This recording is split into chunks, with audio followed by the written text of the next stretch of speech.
Hello, and welcome to Little Reason, show 001. Should you buy a house? And don't worry, we're not going to tax you. We're going to tax big business. I'm Shane Little, your host. Come, let us reason together.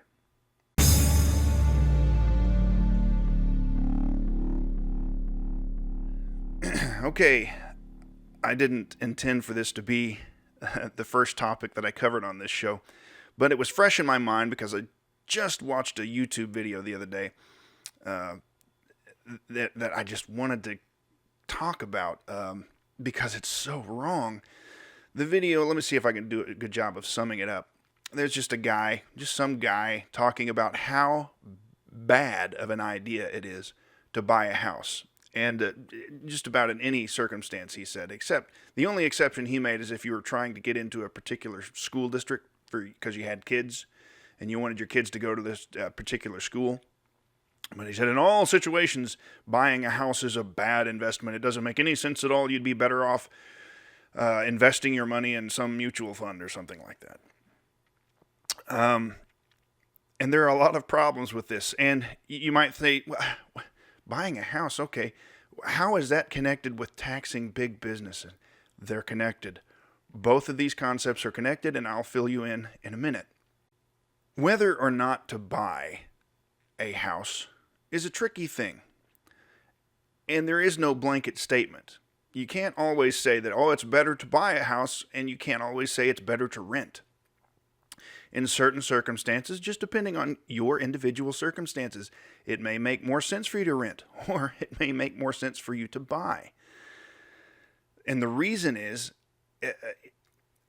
if you need to be agile, if you don't know that you're going to be in a place for very long at all, probably less than 5 years, it may make sense for you to rent. If you think you might be at a place for longer than that, probably makes more sense for you to buy a house.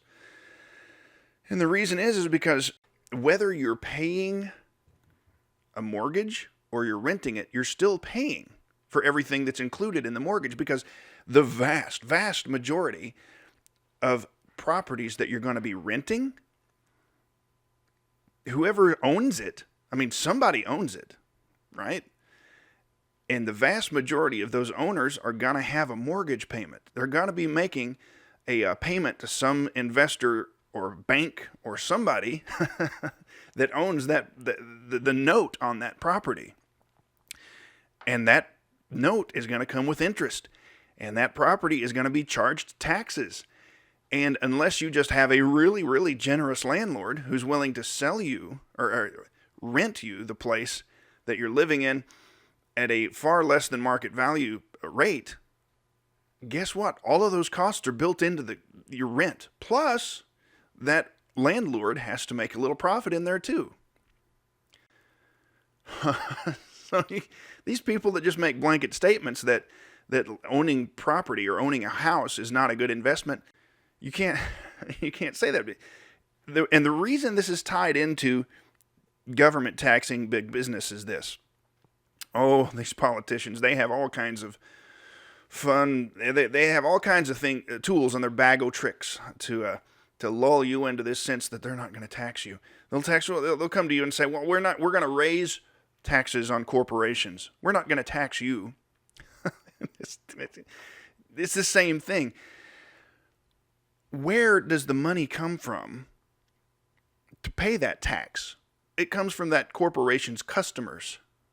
It doesn't come from anywhere else. Let me simplify it for you. Let's say that this company X launches a new product on their website. And they launch it just before midnight on December 31st of this year. And it just so happens, are the only one that gets into their website right before the stroke of midnight and buys one. Say it costs you $100. So that company has one sale of $100 for that fiscal year. All right, let's say the percentages don't matter, but let's just say that they owe Uncle Sam the next year $10. And they cut a check to Uncle Sam for that much. Where did that money come from? Did it come from the corporation? No, it came from you. You're the sucker that paid that tax. It didn't come from any corporation because there's no corporation to be taxed. Corporate sales taxes or corporate income tax, corporate profit tax, business tax, whatever you want to call it, that money comes from you, the customer of that business. Just like if you're renting an apartment or a house, the landlord is not likely to rent that property to you for less than what he's paying in the mortgage or the taxes and all of that put together. So one way or another, you're paying for it. At least if you buy a house, you're building a little equity in something. Yeah, it's a horrible investment, but what else are you going to do? That's my only point, is you can't just look at it like, look at all the taxes and interest fees I'm paying for buying this house. Yeah, you're going to be paying that anyway. Unless you happen to run across somebody that owns a piece of property outright and is willing to rent it to you for really dang cheap. Well, you got to live somewhere. You're either going to be paying a mortgage for a house or something like that, or you're going to be paying rent. And just because you're paying rent doesn't mean that you're not paying those interest fees and those taxes. Just because the government taxes the corporations and not you doesn't mean that you're not paying those taxes. Thanks for watching.